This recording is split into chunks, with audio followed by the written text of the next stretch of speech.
देवियों एवं सज्जनों, आइए सुनते हैं संतों की वाणी। संकलनकर्ता श्री ब्रिजलाल सतनामी, सिंगारपुर मौली। आवाज श्री रवि वैष्णव, सिंगारपुर मौली।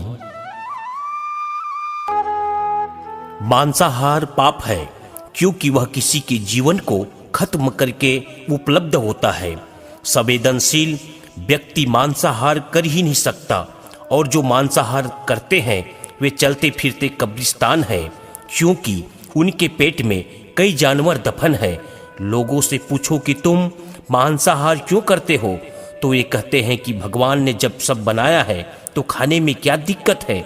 मैं कहता हूँ, अरे भाई, भगवान ने तो पत्थर भी बनाए हैं, तो फिर पत्थर भी खाओ। याद रखो, जानवर बेजुबान जरूर है मगर वे बेजान नहीं है। सूर्य की तरह पानी लो। सूर्य घड़े से पानी लेता है। नदी, सरोवर, कुआं, समुद्र सब जगह से पानी लेता है, लेकिन पास में नहीं रखता। तुम भी कमाओ सब जगह से, प्रामाणिकता से, नीति से, और मौका आने पर समाज पर बरसा दो, जरूरतमंद लोगों पर लुटा दो। बादल लेते हैं तो काले हो जाते हैं, वर्षा देते हैं तो सफ़ेद हो जाते हैं। तुम भी लुटा दो, पाक साफ हो जाओगे।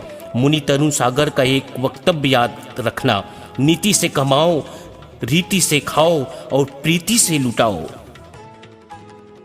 आप अपने बच्चों को बुरी नज़र से बचाते हैं। आप तरुण सागर का एक कहना मानो कि उसे बुरी नज़र के साथ बुरी संगत से भी बचाएं। अगर आज तुम उसे बुरी संगत से नहीं बचाते तो कल तुम्हें बड़े बुरे दिन देखने पड़ेंगे, क्योंकि आज की उसकी बुरी संगत कल बुराइयों की पूरी पंगत बनने वाली है, और फिर तुम्हारी जिंदगी की सारी रंगत खत्म होने वाली है। बुरी नज़र वाले का तो मुंह काला होता है, पर बुरी संगत वाले का तो पूरा जीवन ही काला हो जाता है।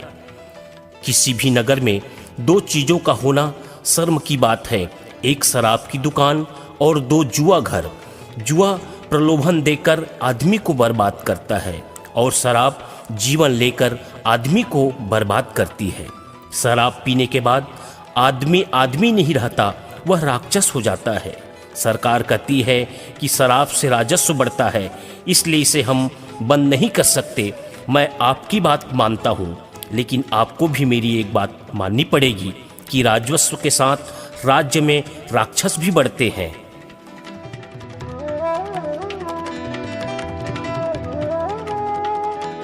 जुआ। महाभारत में पांडवों ने सब कुछ हारने के बाद अपनी स्त्री द्रौपदी को भी दांव पर लगाकर यह प्रमाणित कर दिया कि जुए का कुव्यसन मनुष्य को कितनी नीचे गिरा देता है, और किस प्रकार सब कुछ गंवाकर जुआरी श्रीहीन और दर दर का भिखारी बन जाता है। वर्तमान युग में यह रेस, सट्टा, फटाका, मटका, ताश, लॉटरी आदि नाना रूपों से प्रचलित है। जुआ एक मृग मरीचिका है। यह हारने वालों को उम्मीद की डोर में बांधकर सर्वनाश की कगार पर पहुंचाता है, और जीतने वालों को लालच के मकड़जाल में फंसाकर सर्वस्व खो देने के लिए विवश करता है। जुए का खेल आग का खेल है, बर्बादी का खेल है, घर फूंक कर देखा जाने वाला तमाशा है। जुआ देता कुछ नहीं, लेता सब कुछ है। प्रलोभन इसका विष है, कुप्रवृत्तियां इसकी देन है, और विनाश इसका अस्तब कुपरिमाण है। इसलिए जुआ की कुल्हाड़ी को पकड़ना तो दूर, छूने की भी कोशिश नहीं करना चाहिए। रेल में यात्रा करना उस यात्री के लिए ज़्यादा कठिन होता है जिसके पास सामान ज़्यादा होता है। उसे चढ़ने में भी दिक्कतें आती हैं और उतरने में भी। यह सच्चाई जीवन की यात्रा पर भी लागू होती है। जीवन के सफ़र में यदि हम ज़्यादा संपत्ति लेकर चलेंगे तो मौत का स्टेशन आने पर हमें उतरने में भी काफ़ी दिक्कत होगी। जीवन यात्रा सुखमय करनी हो तो अति परिग्रह और अति परिचय से बचे।